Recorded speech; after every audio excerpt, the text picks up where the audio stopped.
maidens a milk and did go. 3 maidens a milk and did go. And the wind it did blow high, the wind it did blow low. It tossed their petticoats to and fro. So it's off to the green woods went they, and it's off to the green woods went they, and he tapped at the bush, and the bird it did fly in, a little above her lily white. Her sparkling eyes they did turn round, just as if she had been all in a swoon. And she cried, "I've a bird, and a very pretty bird, and he's pecking away at his own ground. He's a help to the bird in the bush. He's a help to the bird in the bush. And we'll drink up the sun, we'll drink down the moon, that the people say little or much." Hello, welcome back to the Ineffable Else. Welcome to the next video in our series about Jupiter. It's been a while, been travelling, and it's now time to enter the next third of the zodiac, beginning with Leo. So this will apply to you if you have Jupiter in Leo, or Jupiter in the 5th house, or Jupiter conjunct the Sun. If you have more than one of these placements, then this will particularly apply to you. I have an introductory video about Jupiter in general, which you may want to watch because it helps lay the groundwork for what we're going to explore here. Jupiter is to do with affluence, of course, and it's to do with exaggerating and emphasizing a particular characteristic within our chart. So let's have a quick look, a recap over what Leo, the Sun, the 5th house, what they all signify, what they represent. They represent play, they represent siblings, they represent joy, shining, acting, being seen, and being on display. Jupiter, of course, is associated with good fortune, so this is of all of the sign, it's one of the most fortuitous placements for Jupiter, because Leo, the Sun, 5th house, they're all it's a very youthful kind of energy that's very receptive of good luck. There's not the same bitterness, disdain, distrust of fortunate situations that you may find in other signs, and there is this really bouncy, youthful, jovial kind of feeling towards when you're dealt a good hand and you can play well. You're the ultimate jester. And likewise, the Sun is also pertaining to you, your true self, your sun. So what sign is your Sun in? And that will also be emphasized. Anything to do with Jupiter emphasizing one particular archetype will have a knock-on effect to another, and when it's the Sun, that is the planet which will also be affected. So there's an emphasis on your Sun sign, an emphasis on who you are, and a strength of character that can be developed. Leo, the lion, is of course about bravery and having a good, true heart. Look at all of the fables, all of the stories that we have. There are many representations of the lion in different various fables, some of them where the lion is brave and kind and true, and others, such as the lion's share, is a representation of well, it can be read many ways, but it can be a representation of greed and keeping things to oneself and not sharing. And it can also be a sign of, no, I've got a heavier load to bear, I'm more capable and adept of carrying this load than anyone else. There's kind of a broadness to your shoulders when you have this, and with any kind of Leonian type placement, particularly when it's then exaggerated, emphasized by Jupiter. But you can also feel pretty exposed here, because you are very much out for all to see. So anytime you mess up for all of us. We can all see it happening, and we learn from your mistakes. So you're a forerunner, as anytime you have a quality tinged with fire, fire is bright and shiny and fearless. So you will make mistakes. It's about how you bounce back from them, how you learn from them, and do you kind of bounce back like Tigger? Are you able to move forward, or do you end up licking your wounds and kind of hiding in a cave like Scar? You know, it's how brave can you be to allow yourself to be shaken to your core, and it is about you and yourself. So to go up on the stage, and are you a performer? Do you find, in which areas of life do you find yourself performing? Which areas of life would you say you are performing best? This will then relate back to other areas of your chart. This is a great place to take stock of your gifts and how you're using them. Are you leaving anything unopened and kind of hidden away in the attic, which you could actually use to benefit you, those around you, and to up your own game? Jupiter will bring everything into a focus, into a heightened experience. This means that whenever there is a transit moving across Leo, so for example, whenever the moon is in Leo, this will be expanded for you. This will be a heightened time. When Mercury is moving through Leo, this will be an expanded time for you within your mind. It's all related. Everything is then tinged with this whenever anything moves through the 5th house or sign of Leo. You then experience the repercussions of that. Of course, there's something very obvious about you and very on display for everybody to engage with and interact with. How much do you let this attention go to your head? What do you do with the attention? Are you someone who would prefer to be in the shadows and you don't really understand why you won't be left alone? Well, this is why. This is why. You have a gift to share. You have a light that shines. It's not to shine. It already does.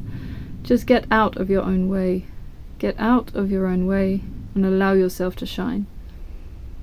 When you look at Jupiter in the sky, as I have through a telescope, it's magnificent. It has so many moons attracted to it. It is the center of attention. So when you couple that with this energy of the sun, the energy of Leo, you have something really great and grand, and it's good for you to look back at the history books, at the greatest leaders of the past and how they governed, how they ruled, the mistakes that they made, and what you can take from that into your life. But the other thing to do with Jupiter is Bacchus and the life of excess, and a kind of, I keep trying to avoid the word rock star, but when I came to sit down to make this video and I felt into this energy, all I wanted to do was pick up a guitar and show you and demonstrate to you, and it's kind of that projection of the voice, which there's nothing more vulnerable than singing a song, other than singing a song that you yourself have written, putting yourself on the line. It's a big feat that actually helps overcome the ego and yet simultaneously bolsters the ego. So how can you be that performer and not let it go to your head? So music is just one creative channel that this could come out through, but how do you create it? And I really like the notion of serious play, like taking play very seriously, allowing ourselves to make time for play and to make sure that it's something that we value in our lives and that we make the time for and we don't dismiss as we grow older. How do you socialize? How have your social interactions been over the years? And how do you form friendships with others? How do you find points of contact to connect with others and to bridge those fundamentally man-made gaps between us? Are you someone who can really dispel any kind of prejudice and any kind of political divide, social divide, age gap, anything like that, and just unify and find the consistent theme, the heart at the centre of it all, the thing that carries us through, that connection to the divine, and be playful at the same time? And it's this fantastic balance between being able to address some issues that are extremely profound and deep and universal, whilst keeping it very light-hearted, whilst keeping everybody feeling included and feeling part of something special. And as much as you are here to shine, the best thing that anything in Leo can do is turn that around and be a mirror for others, to allow them to shine too, to stand up on the stage and then involve the audience. It's a grand task you've been tasked with something fairly grand by being given this placement as Jupiter. Jupiter is enormous. The amount of times that the Earth, I forget how many times the Earth could fit inside of Jupiter, but it's a lot. So it's larger than anyone could ever comprehend. But it's also gas, and gas is this air sign, this air quality. So how do you communicate? And it will always come back to your voice. Think of the lion and roaring. Think of children and screaming and playing and learning to communicate for the first time.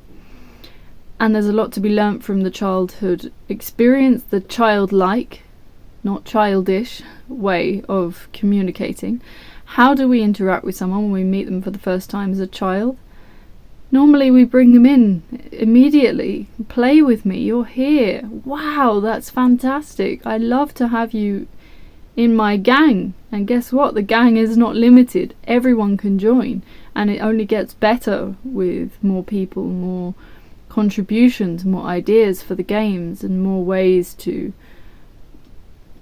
diversify and to feel into the infinity, which we just scratch the surface of as children. And it seems that we scratch the surface and then it all just becomes too much. When that is not permitted to fully blossom and grow within the confines and the structures of our society, we lose a lot of that play because we're not so comfortable with making mistakes and taking risks. This placement is so fortunate that you can't make a mistake, and there's a really nice optimism present with this. There's always an optimism with Jupiter, but with a Sun, Leo, sun is sunny. If someone has a sunny disposition, this is someone optimistic. This is someone who sees the potential for good in life. And when you can develop that wisdom over time, but also keep that innocence and that playfulness, then you've got a winning combination. So in meditation, in times where you're alone and able to be quiet and with yourself, the problem with this sign is sometimes it's not capable of that. But it's important. It's important to face the darkness and still be able to keep that level of optimism and kind of peace within your heart. Not just a feigned optimism because we're keeping everything in a Disney movie within the mind, but actually delving into the nuance of life and looking at many different perspectives. There's a freedom here because, and I feel like this is definitely an age that we will all be shifting into slowly by slowly, away from tribalism and into something much more individualistic. But it's an individualism in which we are striving to be better people, to be happier, to then help the collective, rather than if you were to ask previous generations what their idea of success would be, it would be more of an accumulation of wealth, it would be security, it would be many of the things that now we don't value. We don't necessarily have much of an opportunity to have, and if we do have it, there isn't much security in terms of maintaining that. This is the generations that have been coming through over the last 30 years away from something quite straightforward, and the logic has shifted. The logic of the past really said you could have a job for a certain amount of years, you have your pension, you have everything sorted, you're safe, you're secure. we you can tell that me and my partner are a real Capricorn couple, because we spent last night looking through a folder on the phone with photos from the supermarket of all the different prices, and we noticed that just 1 or 2 years ago the price of sunflower seed oil was €1.20 for a litre, and now it's more than 4 per litre. And that kind of shock and big change, well, it has more of an effect now than anything ever used to do in the past, because there was, again, much more security. Now things are much more up in the air. So this is a roundabout way of getting to that point, that we will become more individualistic in terms of understanding ourselves as being part of a global whole, a unified whole of humanity, whilst holding on to our individual rights and our individual will and our individual ideas, concepts, views. And there's a very playful place for Leo to sit here and just kind of dance around, skip back and forth across the political sphere, and just kind of bollocks to all of you. It's like a rebellious type thing, and at the same time, you're all my brothers and sisters, you're all my brothers and sisters, you're fighting. Why are you all fighting? It's really funny, it's really stupid. And it's seeing the higher meaning of the game. It's like when people are playing this is the opposite way of taking play too seriously.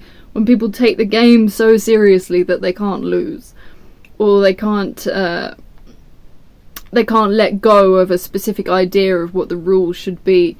But it's taking play seriously, so that these are the rules of the day, and we're going to play by them, and we're going to play with them, and we're going to break them, and we're going to break them down, and then we're going to... It's that kind of jostling playfulness that you get between lion cubs. And at the moment there's more of a... the lion cannot have a victim mentality. If you're a victim in a lion pack, you are kicked out. You're not able to defend your place. You become a lone ranger, or you get killed by the dominant. And as much as we try and have a currency in victimhood in this day and age, it won't get anyone anywhere, neither a perceived perpetrator or a perceived victim. And instead, a pack of lions, if that's what you call them, they understand the need for everyone to play their part. They understand the need that everybody has their own sense of self and their own position within this sort of hierarchical system. I'm not saying that we can't evolve beyond these animalistic tendencies, but we can certainly learn from some of their qualities. And as I say, make fun of the rules of the day, because the rules of the day, the logic of the day is going to shift and change, but there's a true sense of the human heart, of good faith, of goodwill and honesty that will never change. So it's being a fantastic communicator, to the point where everybody knows when you're joking, when you're being serious, and when there's a pinch of both. And when it matters, being there, being present, and being able to listen. It's kind of like you have this wellspring of good fortune and blessings within you. Don't let yourself then be dragged into an idea of feeling you must be a perpetrator for your good fortune, or creating some identity as a victim that doesn't really exist. And it's much better to stand in your own power and be that example for others to follow, and then also be that Moses, Abraham, don't know my Old Testament at all, but the guy who made the ark. And then make your ark, and then let everyone on board, and everybody can do their own thing, pull their own weight. But it's not coming from a pull your own weight to please me. It's let's all do stuff to serve the whole, and find a kind of a balance where everybody gives as good as they can, and they know when they really need to rest, and they respect their bodies, and they respect each other. Don't know, it starts with us being individuals who respect and honour and are honest with ourselves. And this is a hard thing to do, for us to really be honest with ourselves about when we're acting in an addictive way, substance abuse can of course come in with anything to do with an expansion, Dionysus and Jupiter. So watch your intake of substances, and there's a clarity and a logic that doesn't change, which needs to be imbibed and enjoyed with this placement, and it's that consistency. And if you really want to have a consistently playful and joyful life, it doesn't serve to have massive peaks and massive troughs. Well, with children, they don't need substances, you know? Somehow I feel like all these synthetic sugars and stuff were given to kids to make them have these explosive bursts, because they do, left to their own devices.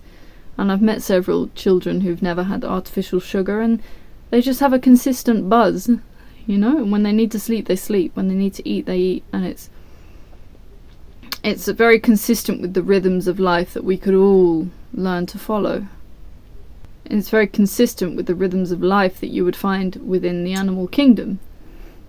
One final thing, because it's not the most obvious place to address this, but if you happen to be a man, this is going to have a lot of relation with your semen, with your sperm, and with how you share this with the world. Likewise, if you're a woman, this is to do with your production of eggs and your fertility.